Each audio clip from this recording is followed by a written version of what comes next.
mi Dios, mi sol, mi sombra, mi luz y mi... Para todos aquellos que vienen por primera vez, segunda, tercera, sean bienvenidos. También para aquellos que nos visitan cada domingo, también nos da mucho gusto recibirles, poder estar hoy aquí juntos.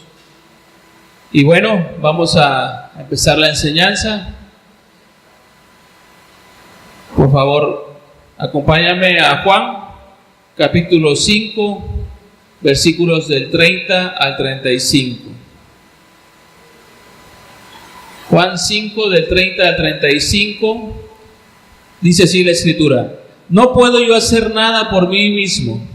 Según oigo, así juzgo, y mi juicio es justo, porque no busco mi voluntad, sino la voluntad del que me envió, la del Padre. Está hablando Jesús. Si yo doy testimonio acerca de mí mismo, mi testimonio no es verdadero. Otro es el que da testimonio acerca de mí, y sé que el testimonio que da de mí es verdadero. Vosotros enviasteis mensajeros a Juan, y él dio testimonio de la verdad.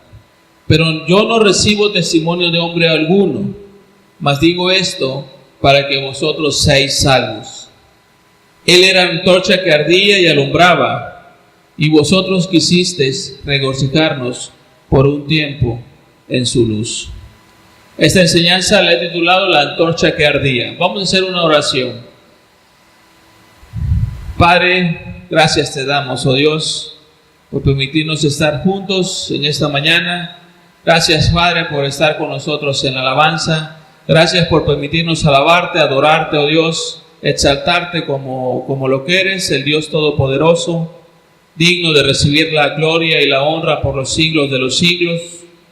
Padre, muchas gracias, y en esta hora quiero rogarte mucho, Padre, que tú me uses en esta mañana, Padre, para exponer tu palabra, Señor. Padre, que sea instrumento tuyo, oh Dios, para hablar con denuedo tus verdades, Señor. Que tu Espíritu Santo esté hoy aquí, Padre, abriendo nuestro entendimiento, Padre, quitando todas las cosas que nos perturban, todas las cosas que nos inquietan, los problemas, las aflicciones, las situaciones que día a día, Señor, se presentan en nuestras vidas. Padre, queremos que tu palabra sea un bálsamo, Señor, a nuestra alma, oh Dios. Queremos que tu palabra venga a llenarnos de esa verdad, Señor, de ese testimonio tuyo, Jesús. Padre, ese testimonio que llegó a través de Juan el Bautista, Señor. Padre, ayúdanos, por favor, oh Dios, en el nombre de Jesús. Amén, Señor.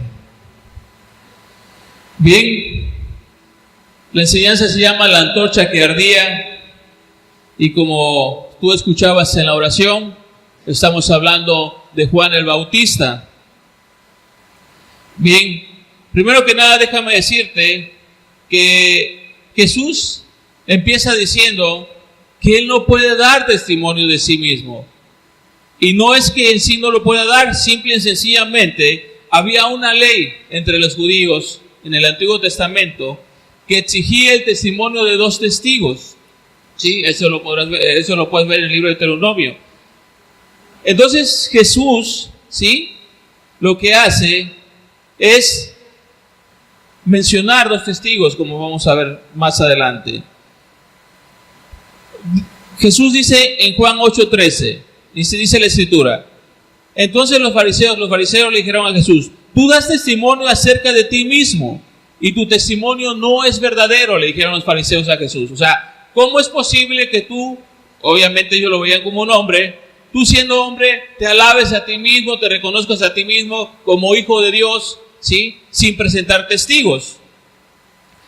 Realmente Jesús no tenía necesidad de presentar testigos, pero dice la Biblia que Él no vino a abrogar la ley, sino a cumplir la ley y los profetas. Y estaba establecido que necesitaba testigos aquí en la tierra. Entonces Jesús se muestra complaciente, ¿sí?, y decide retirar su propio testimonio, ¿sí?, para poder ayudarlos a ellos a creer.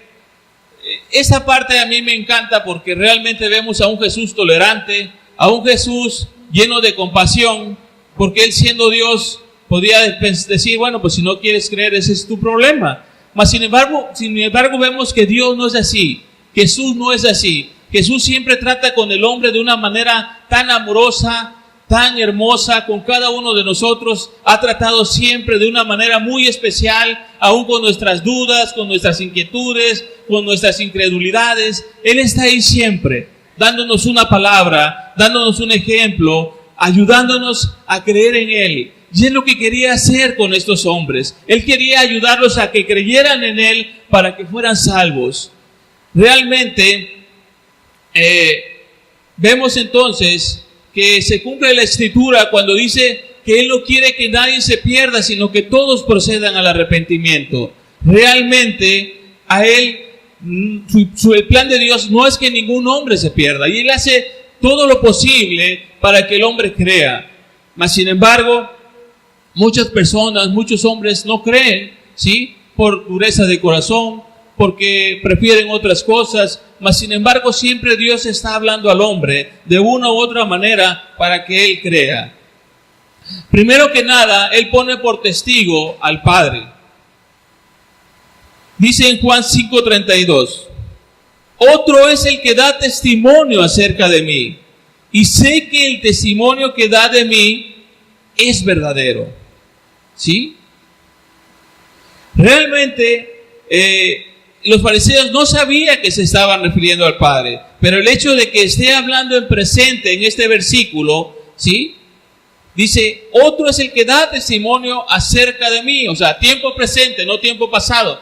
En el versículo de más adelante vamos a ver que de Juan el Bautista habla en tiempo pasado, pero aquí está hablando de tiempo presente y está poniendo por testigo al Padre, ¿sí?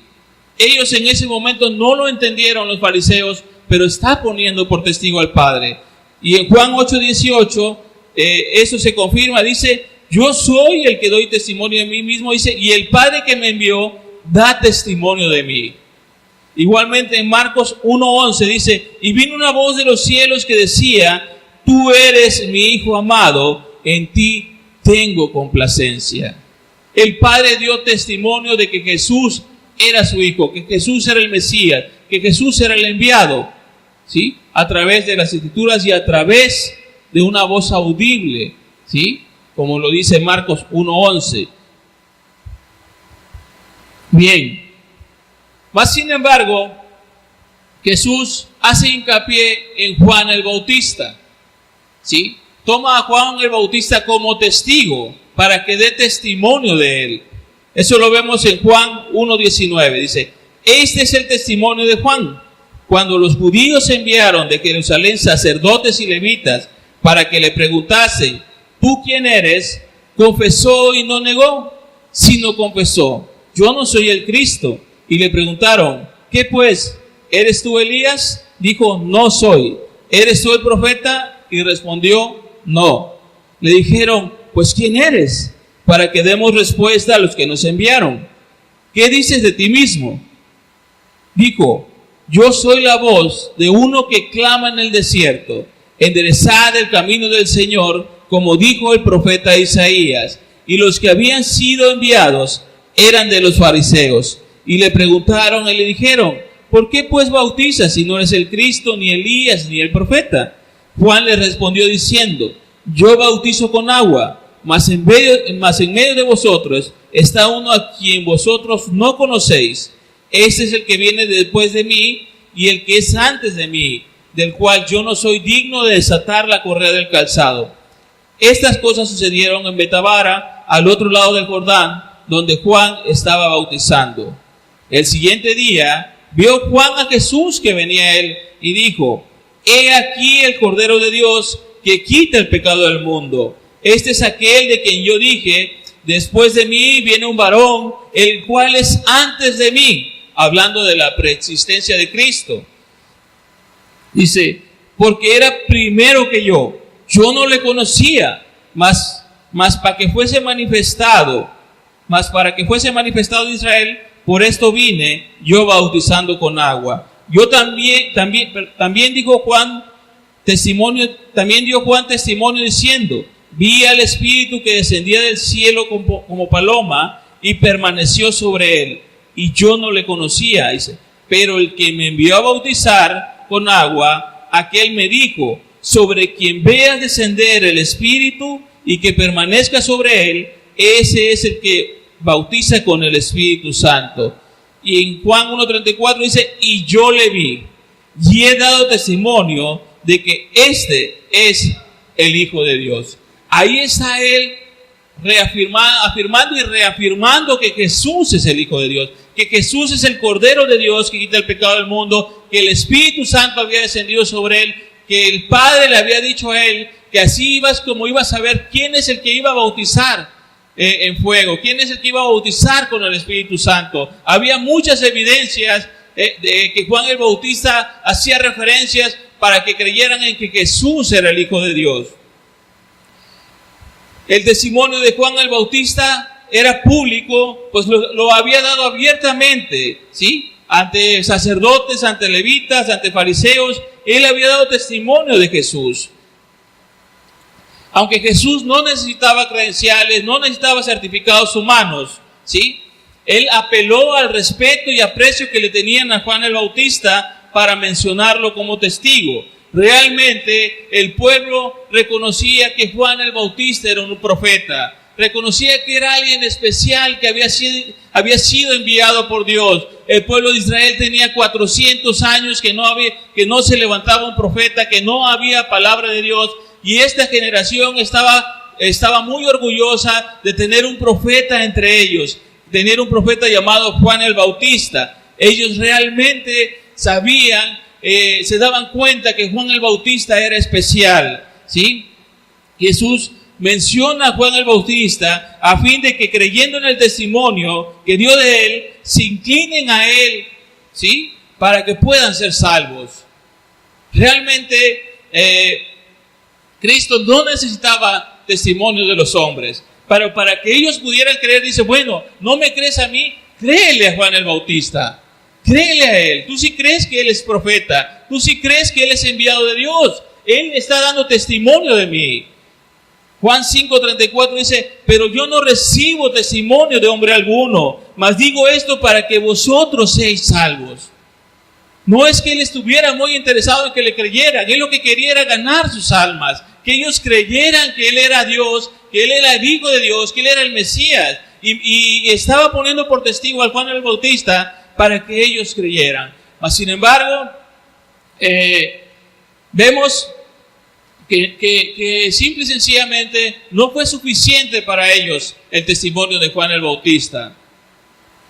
Dice el versículo 5:35, él era antorcha que ardía y alumbraba, dice la palabra. Realmente Jesús puso a Juan el Bautista porque él era alguien muy especial, ¿sí? Que había sido enviado por su Padre. Y dice, Jesús mismo dijo, esas son palabras de Jesús, él era antorcha que ardía y alumbraba. Definitivamente, Juan era ese enviado de Dios, ¿sí? Para anunciar la venida del Señor, para enderezar las sendas, como dice la palabra. Para que entendamos lo que es una antorcha, he traído una analogía, un ejemplo. Si gustas poner la imagen, por favor, hermano. Nosotros conocemos la antorcha de los Juegos Olímpicos. Una antorcha es una fuente portátil de fuego. Se usa como fuente que ilumina y por lo general se utiliza cuando se inician los Juegos Olímpicos. Estas antorchas fueron introducidas por primera vez por Carl Dien, responsable de los Juegos Olímpicos en 1936. Desde esa época en adelante la antorcha simboliza eso. Es actualmente un típico emblema de iluminación, también de conocimiento y disciplina para todos los que están en esas Olimpiadas. Cada uno de ellos, cada uno de los atletas, siente que al tomar la antorcha, al ganar una medalla de oro, bronce o plata, se están reconociendo que son personas destacadas, que salen del común por su disciplina, talento, dedicación y porque serán ejemplo y modelos a seguir en el mundo entero. Eso es la analogía de la antorcha. Realmente eso hace ver a un atleta completamente diferente, un atleta que gana una medalla. Ellos luchan, trabajan día a día, se levantan muy temprano, dejan de comer, dejan de asistir a fiestas, no consumen cigarros, alcohol, nada. ¿Por qué? Porque ellos se preparan, porque su meta es ganar una medalla, su meta es ser ejemplo para otros, ¿sí? Eso es lo que es una antorcha, ¿sí? Y eso era lo que era Juan el Bautista. Era una antorcha que iluminaba todo donde él estaba. Todo donde él se paraba era iluminado por él. Él era una lámpara que ardía y alumbraba. El profeta Juan se había ganado el respeto aún de los líderes más radicales. Todos lo tenían como un gran profeta de Dios. Él fue consagrado al Señor y lleno del Espíritu Santo desde que estaba en el vientre de su madre. Se guardó para el Señor desde su niñez y con el tiempo fue creciendo en Dios. Nunca comprometió sus principios y él fue por toda la región cercana al río Jordán predicando el bautismo del arrepentimiento para perdón de pecados. Su mensaje llegó hasta todos los rincones de la tierra de Israel. Podemos decir que la vida de él se había convertido en una poderosa predicación. A donde él llegaba, todo se iluminaba y las personas de diferentes estratos sociales empezaron a acudir a Juan para que los bautizara. Realmente este hombre, este profeta, ¿sí?, jalaba multitudes. Llegaban a él confesando pecados, arrepentidos, confesándolos públicamente. Es que yo robé, es que yo engañé a mi esposa, es que yo hice esto, yo hice el otro, yo mentí, ¿sí? Yo levanté falso testimonio, ¿sí? Ellos llegaban confesando públicamente, ¿sí? Las rameras llegaban confesando, ¿sí? Los publicanos que cobraban los impuestos, todos llegaban con Juan el Bautista, confesando sus pecados, arrepentidos, ¿sí?, y siendo bautizados por él. Isaías reveló que el precursor del Mesías sería la voz del que clama en el desierto. Lucas 3:4 dice, como está escrito en el libro de las palabras del profeta Isaías, que dice, voz del que clama en el desierto, preparad el camino del Señor, enderezad sus sendas. Realmente, él era la voz que clamaba en el desierto, el que venía a preparar el camino del Señor, a enderezar sus sendas. Realmente, Juan el Bautista era el más consciente de que su función era de paso, transitoria. Por esta razón preparó la mente y el corazón de sus discípulos para que asumieran esa transición necesaria de aquella antorcha temporal, ¿sí?, y que pudieran mirar a la luz eterna que era Jesús. Él mismo dijo, es necesario que yo mengüe para que Él crezca, dijo. ¿Sí? También hay otra palabra que dice que si el grano de trigo no cae y muere, no puede llevar fruto. Él sabía que estaba de paso, que solamente era una voz, ¿sí?, que clamaba en el desierto, una voz que venía a preparar el camino del Señor. Sabía que esa era su función, sabía que para eso había sido traído a este mundo. Realmente él quería dejar discípulos listos para que pudieran ver a Jesús cuando él apareciera en escena. Y lo logró. Muchos discípulos de Juan llegaron a Cristo. Cuando él les dijo, Él es el Cordero de Dios que quita el pecado del mundo, ¿sí?, se apartaron y se fueron tras Él. Él sabía que ese era su ministerio, preparar el camino de Jesús, ir menguando, ir cediendo poco a poco protagonismo para que Jesús empezara a tomar el lugar que le correspondía. La vida del cristiano muchas veces es así. Muchas veces tienes que ir menguando a tu propio yo. Y tienes que ir dejando a crecer a Dios en tu vida. Tienes que ir menguando tus propios deseos a las cosas que tú quieres y empezar a tomar las cosas que Dios quiere que tú hagas. Esa es la vida del cristiano. Necesita ir menguando, ¿sí?, para que Cristo pueda brillar en él. Todos los cristianos tenemos un llamado a ser antorchas que ardan. Viendo el ejemplo de Juan el Bautista, entendemos que nosotros podemos también ser antorchas que ardan y alumbran la luz del Señor en este mundo. Mateo 5, 14 al 16. Dice, vosotros sois la luz del mundo. Una ciudad sentada sobre un monte no se puede esconder, ni se enciende una luz y se pone debajo de un almud. ¿Sí? El almud es la cama. No se pone debajo de la cama la luz, sino sobre el candelero, dice. Y alumbra a todos los que están en casa. Dice, así alumbre vuestra luz delante de los hombres, para que vean vuestras buenas obras y glorifiquen a vuestro Padre que está en los cielos. Los cristianos también somos llamados a ser antorchas, como Juan el Bautista. También somos llamados a ser luz de este mundo. También somos llamados a iluminar a los perdidos, a iluminar a los que están en la oscuridad.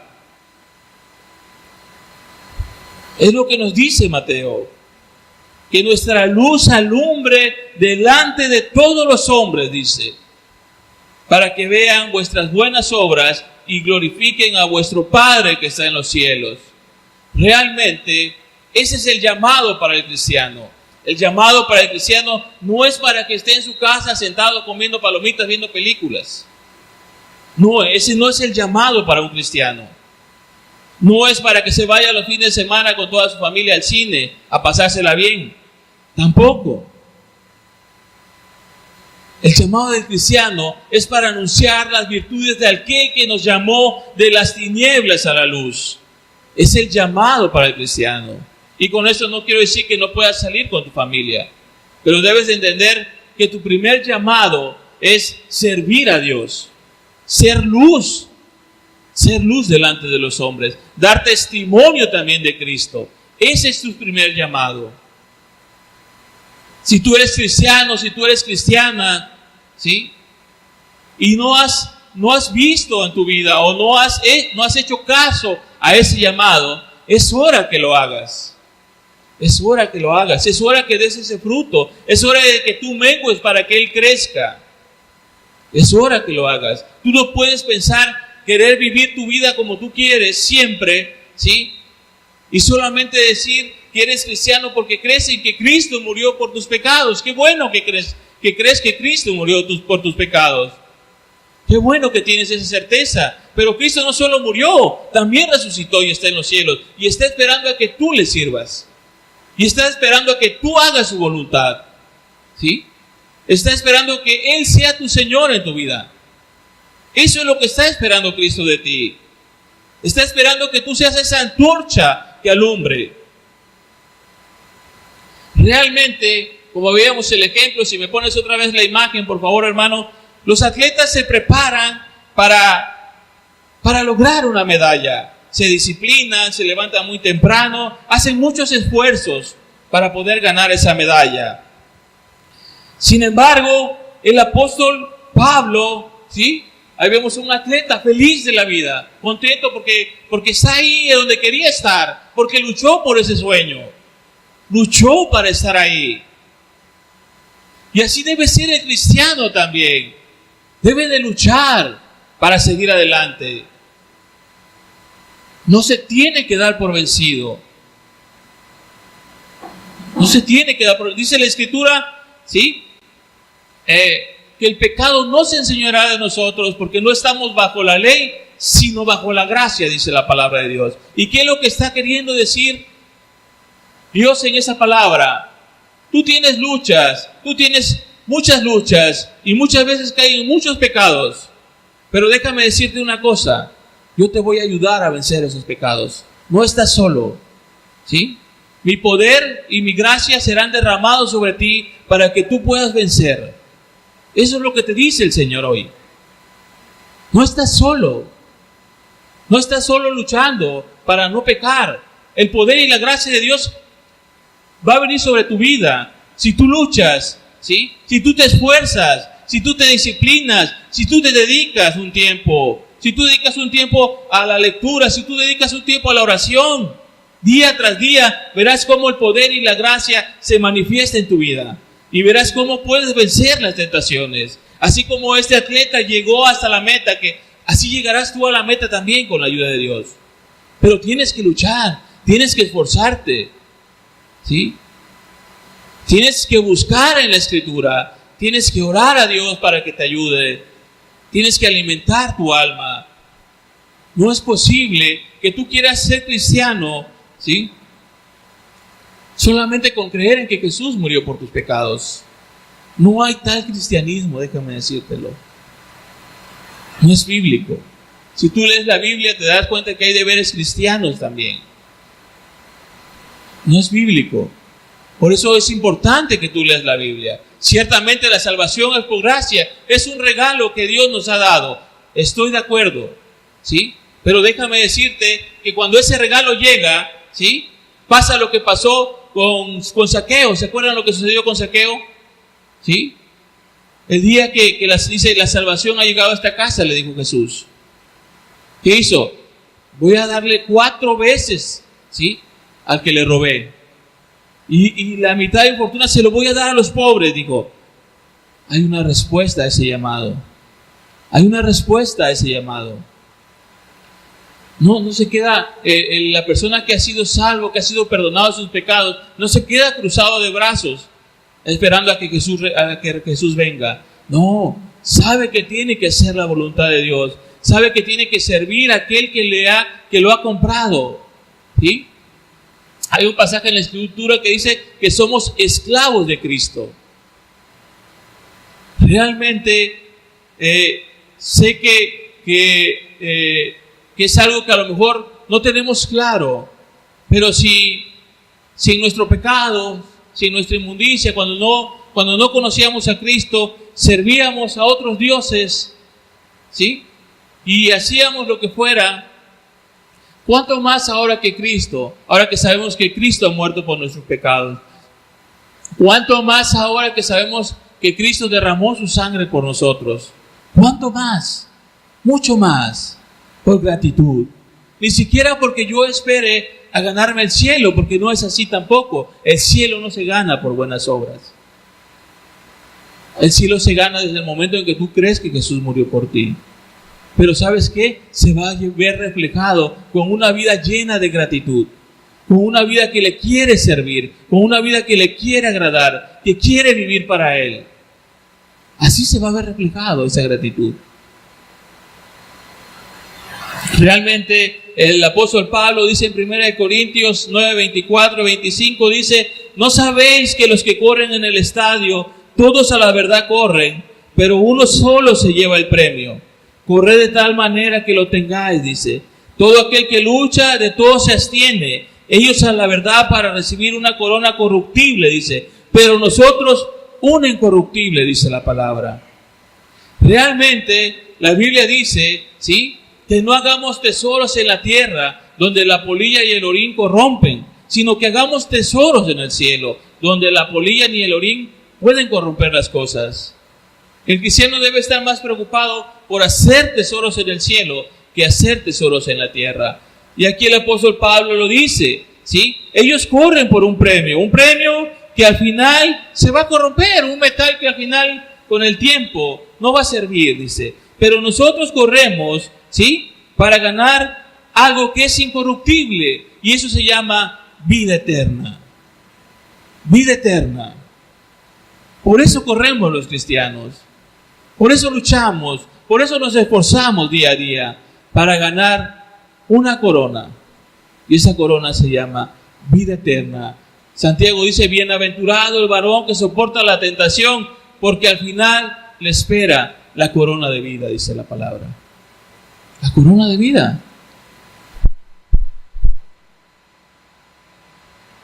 Muchos luchan por algo aquí en la tierra.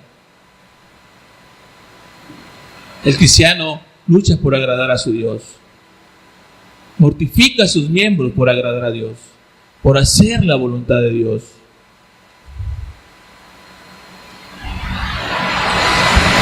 Dice Jesús en Juan 5:35, en la segunda parte del versículo, primero dijo que Él era una antorcha que ardía, pero después dice: y vosotros quisiste regocijaros por un tiempo en su luz.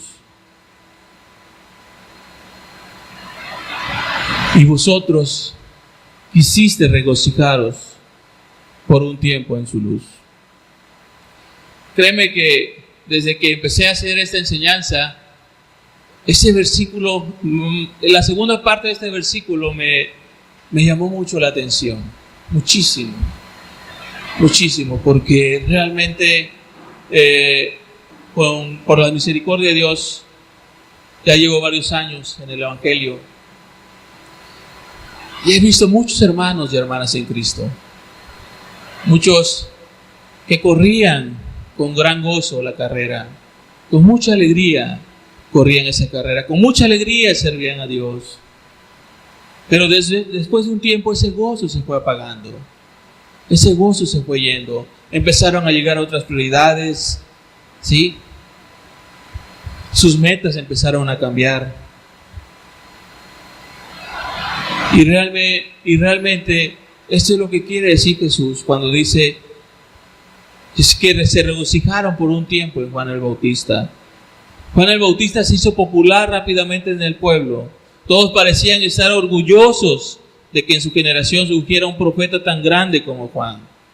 Tan grande fue su aceptación que llegaron a pensar que él era el Mesías. ¿Te acuerdas? Que le preguntaron, ¿eres tú el Mesías? ¿Eres tú Elías? ¿Eres tú el profeta? Y él dijo, yo soy la voz que clama en el desierto. Cuando Juan comenzó a poner el dedo en la llaga, es cuando se acabó todo ese gozo que había. Por eso dice Jesús que solo fue por un tiempo. Porque cuando Juan empezó a marcarle sus pecados a cada uno de ellos, ¿sí? Se cansaron de él y empezaron a cuestionarle su forma de vivir, ¿sí? Aquellos que lo oían no querían cambiar su vida de pecado y obedecer el mensaje de Juan. Les gustaba mucho tener un profeta, estaban muy contentos, pero ya no les gustaba cuando les decía que tenían que cambiar su forma de vivir, que no estaba bien como estaban viendo, que así no les agradaba a Dios. Ya no les gustaba. Y empezaron a decir que él tenía un demonio, porque vivía en el desierto, porque comía langostas, ¿sí? Porque vestía con pelo de camello.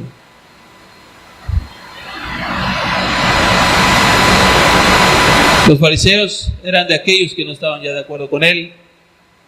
Otro que tampoco estuvo de acuerdo con él y que al final fue el que terminó matándolo fue Herodes. Dice la Escritura que se regocijaban en lo que oían, pero no querían llevarlo a la práctica. Marcos 6, 19 y 20. Dice, pero Herodías le acechaba y deseaba matarle y no podía, dice. Porque Herodes temía a Juan, sabiendo que era varón justo y santo, y le guardaba salvo. Y oyéndole, se quedó muy perplejo, pero le escuchaba de buena gana. O sea, Juan le atraía. Lo que decía Juan el Bautista le atraía, le gustaba a Herodes, ¿sí? Pero ¿qué no le gustó? Que él le señalara su pecado. Que él le dijera que no le era lícito vivir con la mujer de su hermano, ¿sí? Que estaba en pecado, que no estaba bien lo que estaba haciendo. Eso no le agradó, ni a la mujer tampoco. Y al final eso le terminó costando la vida a Juan. Él lo termina decapitando, mandando a decapitar el rey Herodes por consejo de la hijastra de la mujer. Y así pasa muchas veces hoy en día. Muchos nos gusta la idea de pensar que Cristo murió por nuestros pecados. Muchos nos gusta la idea de escuchar que hay una vida eterna, ¿sí? Que hay una esperanza para nosotros. Pero a muchos no nos gusta cuando Dios viene y te marca un pecado. Cuando Dios viene y te dice, ¿sabes qué? Esto ya no lo puedes hacer. No me agrada. Estás pecando contra mí. ¿Sí? Y ahí es cuando vienen los problemas. Ahí es cuando vienen los problemas. ¿Sí? Ahí es cuando empiezan las luchas internas del corazón. ¿Por qué? Porque amas mucho ese pecado y no quieres dejarlo. ¿Sí? Y entonces ese gozo que había de escuchar la palabra, que había de escuchar el Evangelio, se va perdiendo, se va apagando. ¿Sí? ¿Por qué? Porque estás dejando que el pecado tome otra vez el trono en tu corazón. Porque estás prefiriendo el pecado que a Cristo. Esa es la realidad. ¿Sí? Te regocijaste por un tiempo en Cristo. Te regocijaste por un tiempo en el Evangelio. Pero cuando el mismo Evangelio vino y marcó tu pecado, entonces dijiste, espérate. No, espérame. Es que yo no tenía contemplado esto. Yo no tenía contemplado dejar este pecado. ¿Sí? O yo no sabía que esto era pecado. Pero ahora ya lo sabes y Dios te lo marca, tienes que dejarlo. Y dices, no, pero es que no puedo. O sea, no puedo. Es más fuerte que yo. Pero Cristo dijo, el pecado ya no se enseñará de vosotros, porque no estás bajo la ley, sino bajo la gracia. ¿Qué tienes que hacer? Irle a clamar a Dios. Dios, no puedo dejar este pecado, es más fuerte que yo, pero tu palabra dice, Señor, que el pecado no se enseñaría de mí, porque no estoy bajo la ley, sino bajo la gracia, Señor. Y yo te pido y te ruego, Señor, que me des de tu poder, que me des de tu gracia, Señor, para vencer este pecado. Porque no quiero apartarme de ti, no quiero apartarme de tu camino, no quiero apartarme de tu palabra. Pero es cuando hay un corazón dispuesto a obedecer. Pero cuando no, empiezan las excusas, y empiezan los pretextos, y empiezan las justificaciones. Que al final esas justificaciones no te van a servir de nada cuando estés delante de Dios. Esa es la realidad. Porque Él conoce el corazón, Él conoce los pensamientos, Él conoce las intenciones. Y entonces es cuando viene esa lucha. Y es cuando empiezas a ver que de repente una persona que iba muy bien, pasan 1, 2, 3, 5, 10 años, 15, 20 años y la persona sigue donde mismo. Nunca menguó para que Dios creciera. Sigue estando igual. ¿Por qué? Porque no quiere soltar el pecado que ya Dios le marcó. No quiere. Lo tiene ahí. ¿Sí? Y dice, no, este es mío. Este no me lo quite, Señor. Déjalo ahí. ¿Sí? Por eso la Biblia dice, bienaventurados los mansos y humildes de corazón. ¿Sí? Porque de ellos es el reino de los cielos. ¿Quién es el manso? ¿Quién es el humilde? Aquel que somete su voluntad a la voluntad de otro. Y en ese caso, someter tu voluntad a la voluntad de Cristo. Hacer lo que Él quiere que haga. Señor, pues, la verdad, no sé cómo lo voy a hacer. Pero creo en tu palabra. Creo en que tú me vas a ayudar. Creo en que tú eres más poderoso que esto que me está sucediendo. Y eso es fe. Eso es tener fe. Fe no es solamente saber que Cristo murió por tus pecados. Fe es saber que Dios es poderoso para hacer milagros en tu vida día tras día. Eso es fe. Saber que Dios puede mover, dice que la fe mueve montañas, dijo Jesús. La fe puede mover montañas. Si tú tienes fe, si tú crees, si es algo que realmente te angustia, te preocupa, ponte a ayunar, ponte a orar, ponte a leer la Biblia, métete con Dios, Señor, no me dejes, no me sueltes, Padre. Mira, Señor, que este pecado me tiene esclavizado. Ayúdame, Dios. Libérame de este pecado. No quiero pecar contra ti. No quiero ofenderte, Dios. No quiero seguir así. Trae libertad a mi vida, oh Dios. Mas, sin embargo, muchos no lo hacen. Muchos están a gusto con su pecado. Y Juan el Bautista vino a eso también. Voz que clama en el desierto.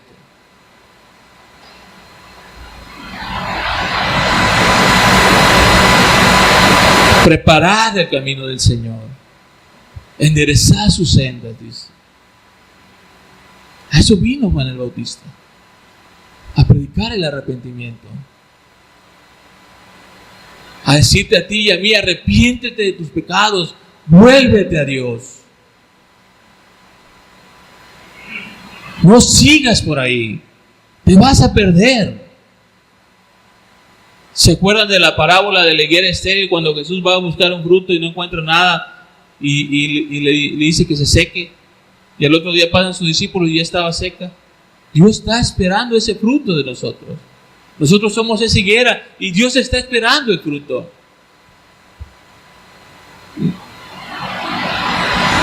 Y Juan el Bautista pregonaba: vuélvete, vuélvete a Dios, endereza tus sendas.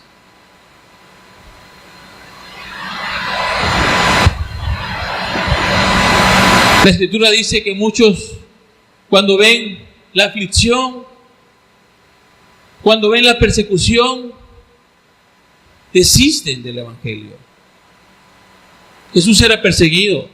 La palabra de Dios dice que oremos por los que nos persiguen, nos ultrajan, ¿sí? Por los que nos maldicen, dice la palabra. Y muchos en nuestra carne podemos decir: pero ¿cómo voy a orar por aquel tipo que nada más lo único que quiere es hacerme daño? Bueno, puede venir a nuestra mente o lo podemos pensar, pero ya cuando leemos la Escritura, como lo que te acabo de leer, que Jesús, siendo Dios, se humilla al nivel de los fariseos y dice: bueno, a ver, voy a citarte a Juan el Bautista, voy a darte el testimonio de él, voy a citarlo como testigo para que tú creas en mí y puedas ser salvo, para que no te pierdas, ¿sí? Tengo la autoridad y el poder, pero por amor a tu alma, ¿sí? Y ahí vemos la longanimidad de Dios, ¿sí? Por amor a tu alma, te voy a presentar a este testigo para que no tengas excusas de creer en mí, ¿sí? Eso es lo que hace Dios, ¿sí? Entonces, muchos cuando están en la aflicción, muchos cuando están en la persecución, muchos cuando tienen enemigos, lejos de orar, ¿sí? Lejos de ir a Dios a pedirle ayuda, empiezan a llenar su corazón de odio, de amargura, de maldad, y empiezan a ver la forma de desquitarse del que le hizo algo.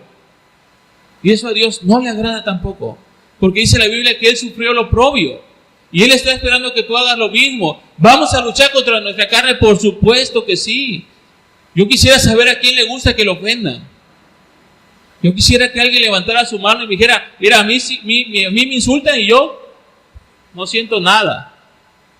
Yo creo que nadie. Yo creo que a todos cuando nos insultan, cuando una persona nos pone una mala cara, cuando alguien dice algo de nosotros, yo creo que todos nos sentimos mal, ¿sí? Yo creo que nuestra primera reacción es desquitarnos, hacerle algo a esa persona. Pero cuando vemos el Evangelio y cuando vemos cómo Cristo respondió a aquellos que les perseguían, ¿sí?, a sus enemigos, y vemos lo que hizo por ellos, dije: Señor, perdóname, ayúdame por favor a ser como tú, Jesús.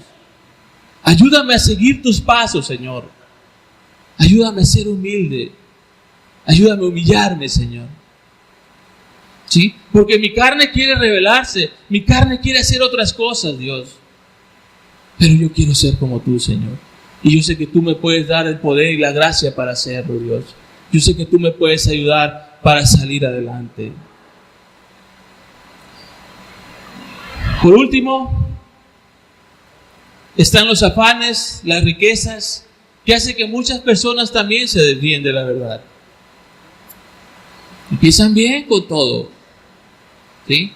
Pero al rato nos empezamos a preocupar más por la comida, nos empezamos a preocupar más por los negocios, nos empezamos a preocupar más por el trabajo, y empezamos a descuidar lo espiritual. Empezamos a dejar de asistir a la reunión. Empezamos a darle la prioridad a otras cosas, ¿sí?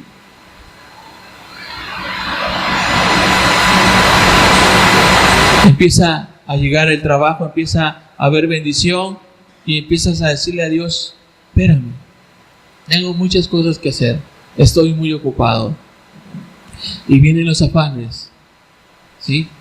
Y vienen los afanes, y muchos van tras las riquezas y otros ni siquiera a eso llegan, porque solamente el enemigo los trae en los afanes, ¿sí? Solamente te engaña para hacer pronto. Mucha gente es engañada, mucha gente hoy no está aquí porque siente que si hoy trabaja le va súper bien y gana mucho dinero, y es una gran mentira. Porque al final eso que te ganas hoy, vas y te lo gastas mañana, pasado mañana. No se ve tu dinero. Mas, sin embargo, cuando tú pones tu confianza en Dios, Dios multiplica lo que te da. ¿Sí? Dios te hace rendir tu dinero. Dios hace que veas su bendición. ¿Sí? Porque Él es bueno, porque Él es misericordioso, porque Él quiere que lo pongas en primer lugar antes que todas las cosas.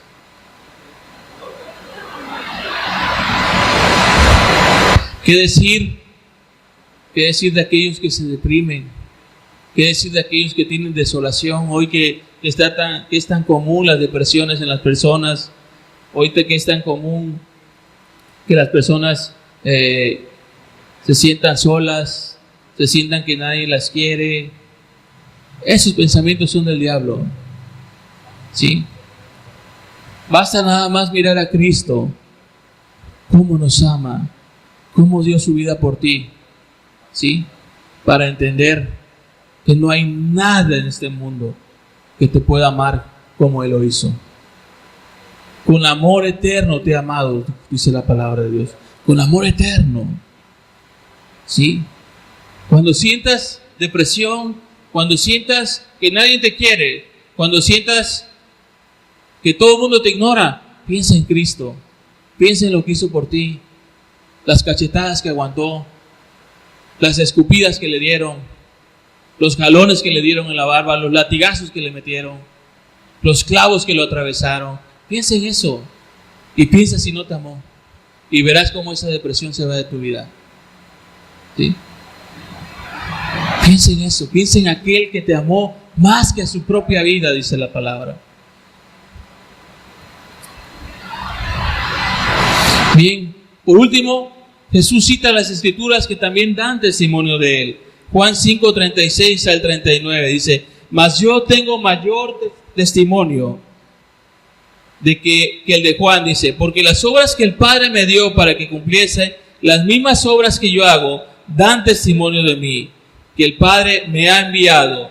También el Padre que me envió ha dado testimonio de mí. Nunca habéis oído su voz, ni habéis visto su aspecto, ni tenéis su palabra morando en vosotros, porque a quien Él envió, vosotros no creéis. Dice: escudriñad las Escrituras, porque a vosotros os parece que en ellas tenéis la vida eterna, y ellas son las que dan testimonio de mí. En las Escrituras está la verdad. Y si conoceréis la verdad, y la verdad os hará libres. La verdad os hará libres. ¿Sí? Solamente a través de las Escrituras nosotros nuestro entendimiento puede ser renovado. Puede ser renovado. Solamente a través de las Escrituras pueden ser quitadas todas esas ideas falsas que el mundo nos ha vendido. ¿Sí? Y puede venir la verdad a nuestra mente y a nuestro corazón. ¿Sí? Esa verdad que nos hace libre de nuestros pecados, que nos ayuda en los momentos de debilidad y nos da fortaleza para seguir adelante, para seguir luchando, para seguir buscando, para seguir corriendo para alcanzar la meta. La Escritura dice: despojémonos de todo peso de pecado, del peso que nos asedia, todo pecado que nos asedia, y corramos con paciencia la carrera de la fe. No sabemos cuánto tiempo va a durar nuestra carrera. Un día, una semana, un mes, un año, 10 años, 20, 30, 40 y 50. No lo sabemos. Pero tenemos que correr con paciencia, sabiendo que no estamos solos, que Dios está con nosotros y que Él nos va a ayudar en todo momento a seguir adelante. Bien, ¿qué conclusiones podemos sacar de todo lo que hoy hemos visto a través de la palabra?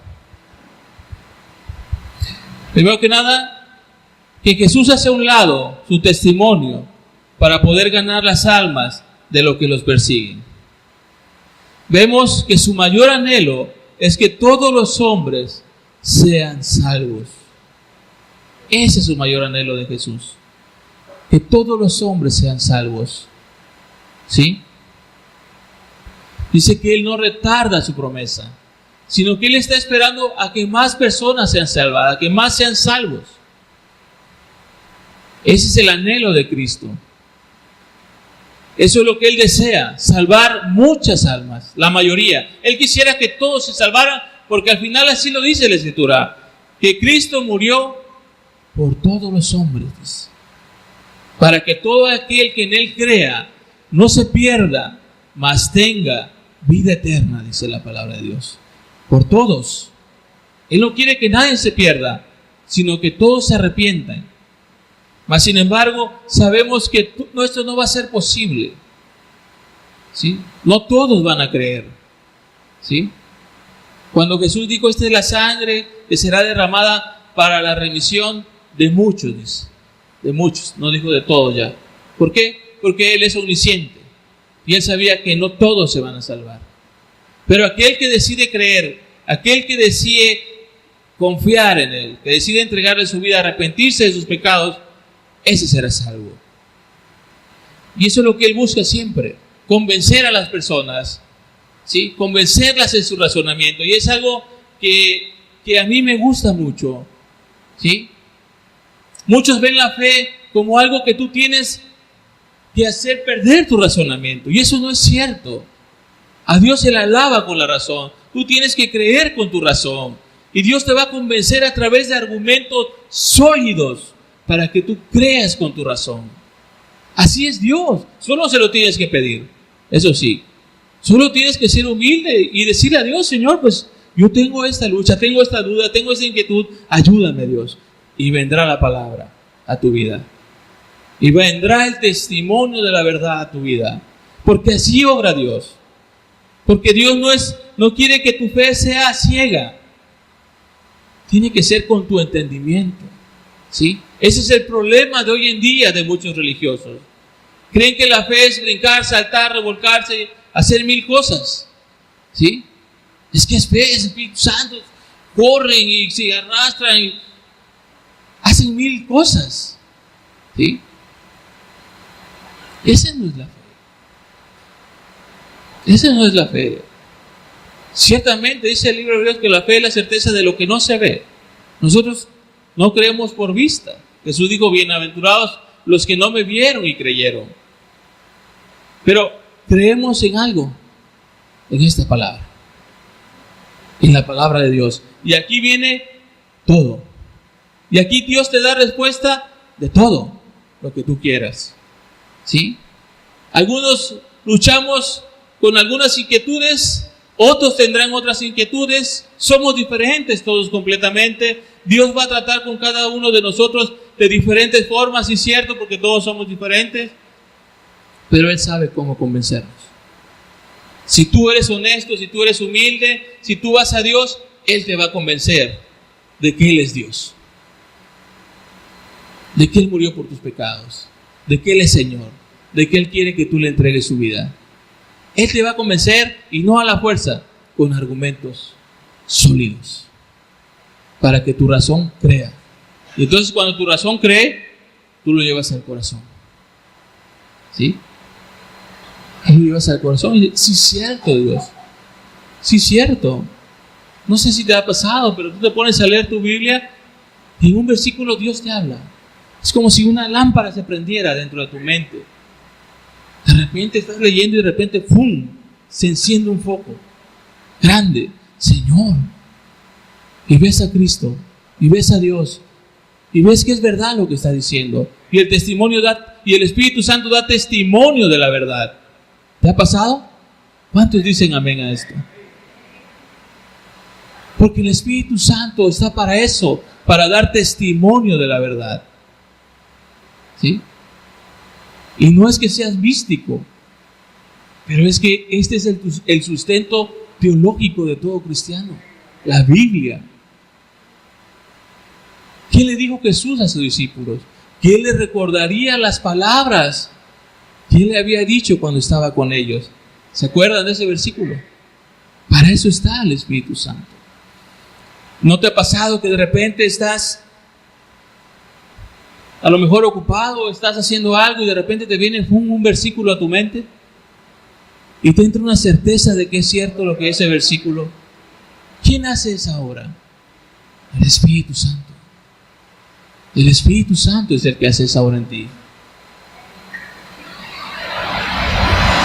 Jesús pone por testigo al Padre, a Juan el Bautista y a las Escrituras. Juan el Bautista era una voz que clama en el desierto.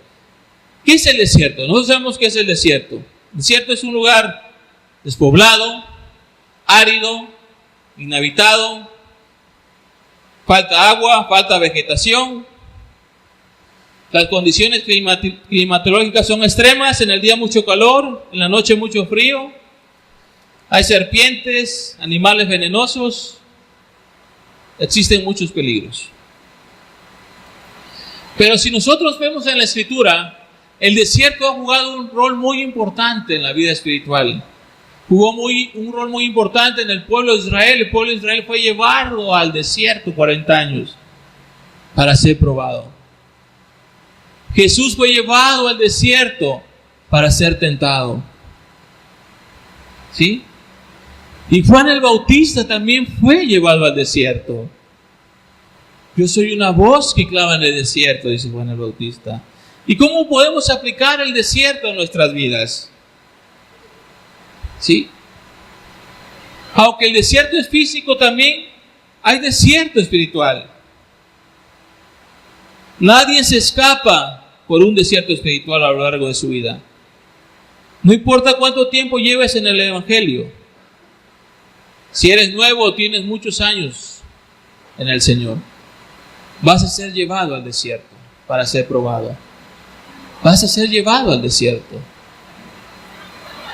No. Dios llevó al pueblo de Israel al desierto. Jesús fue llevado al desierto. Juan el Bautista estaba en el desierto. En algún momento de tu vida, tú te vas a encontrar en ese lugar, en ese desierto, y vas a ser probado. ¿Sí? Y vas a ser tentado también.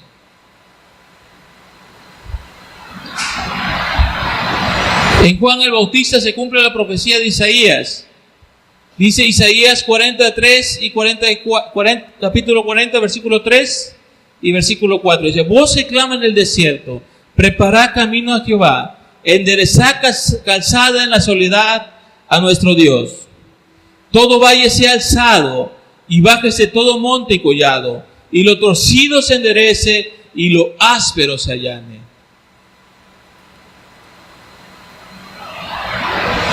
Voz que clama en el desierto, preparad camino a Jehová. Lo torcido se enderece y lo áspero se allane. ¿Por qué vas a ser llevado a ese desierto? ¿Sí? Porque Dios necesita enderezar lo torcido que hay en tu corazón. Porque Dios necesita allanar lo áspero que hay en tu corazón. Las impurezas que hay en ti. Ese pecado que todavía no quieres soltar. Déjame decirte, ¿sí?, que Dios te va a llevar al desierto para que lo sueltes. ¿Sí? Para que veas que en su gran amor y en su gran misericordia aún te está concediendo la oportunidad de que te arrepientas y que dejes ese pecado. Y te va a llevar al desierto para sacar lo que hay en tu corazón. El cristiano es llamado a ser antorcha, a testificar al mundo de Cristo, anunciando sus virtudes, haciendo buenas obras. Muchos se alegrarán por un tiempo, muchos se apartarán. Son muchos los llamados y pocos los escogidos, dice la palabra de Dios. Muchos vendrán con gozo, pero al pasar del tiempo y al ver que vienen problemas, que vienen aflicciones, al ver que hay que dejar pecados, muchos se irán. ¿Sí? Pero otros no. Otros permanecerán para siempre, dice la Escritura. Perseverarán hasta el fin, dice la palabra. Y recibirán la corona de vida eterna. ¿Cuál quieres ser tú? ¿El que persevera o el que se aparta? Eso lo decides tú. Así es, Señor. Ven tú a allanar el camino, Señor. Ven a quitar las piedras de tropiezo de nuestro corazón. Ven a quitar esos pecados que estorban, Señor, para poder entregarte nuestras vidas, Señor. Ven a quitar aquello que nos distrae, Señor, para no servirte como debiéramos, Señor. Ven a quitar esos afanes, Señor. Ven a quitar, Señor, esas depresiones, oh Dios. Ven a quitar, Señor, todo lo que estorba, Dios. Señor, ayúdanos a ser antorchas que ardan, Señor. Ayúdanos a dar testimonio, Señor, de ti, como lo hizo Juan el Bautista, como lo hicieron muchos hombres, Señor, que vienen en la Biblia, Señor, grandes profetas, Señor, que aún les costó su propia vida, Señor. Ayúdanos, oh Dios, ayúdanos, Señor, a caminar por esas sendas de justicia, Señor, en todo tiempo, Señor. Gracias, Padre, por esta palabra, Señor. Gracias porque eres bueno. Gracias porque tu misericordia es para siempre, Dios. Gracias porque en ti hay perdón de pecados, Señor. Muchas gracias, Jesús. Bendito sea tu nombre, oh Dios. En el nombre de tu Hijo amado Jesús. Amén, Señor. Gracias, Dios. Bendito seas, Señor. Gloria a tu nombre, Jesús. Gloria a tu nombre, Jesús. Gloria a tu nombre, Señor. Recibe la gloria, Señor. Recibe nuestra adoración, Jesús. Recibe nuestra gratitud, oh Dios. Porque eres digno, Señor. Porque eres Cordero inmolado, Señor. Bendito sea tu nombre, Jesús, por siempre y para siempre. Vives y reinas por los siglos de los siglos, Señor. Tú eres el alfa y la omega, Señor. Tú eres el principio y el fin, Señor. Tu reino no tiene fin, Señor. Bendito sea tu nombre, Jesús. Alabado seas por siempre, Señor. Cambia mi corazón.